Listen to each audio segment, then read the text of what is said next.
Hello बच्चों, let's see this question.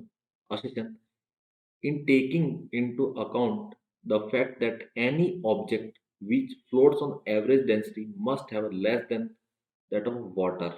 During World War One, a number of cargo vessels are made of concrete.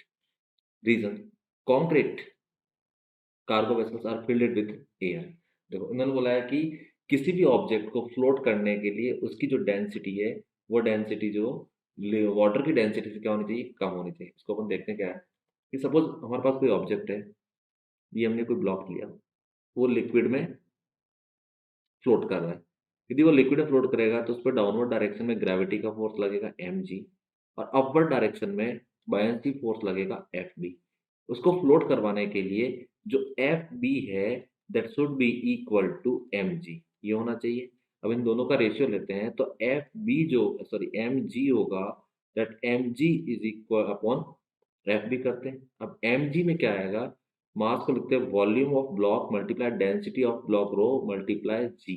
Division में आएगा v density of liquid into g, so rho upon sigma, ये आएगा।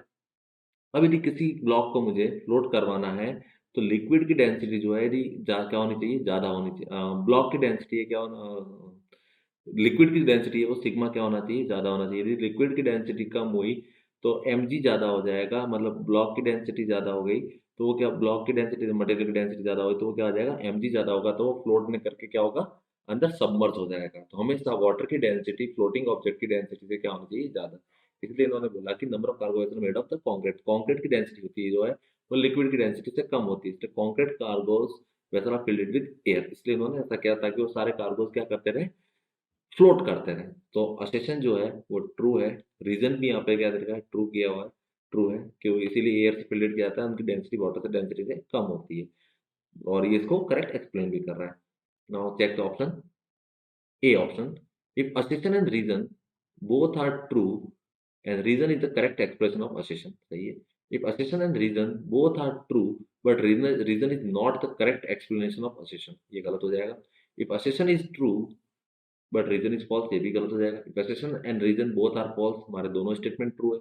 If assertion is false but reason is true, यहाँ भी गलत हो जाएगा। So final answer is A. Best of luck.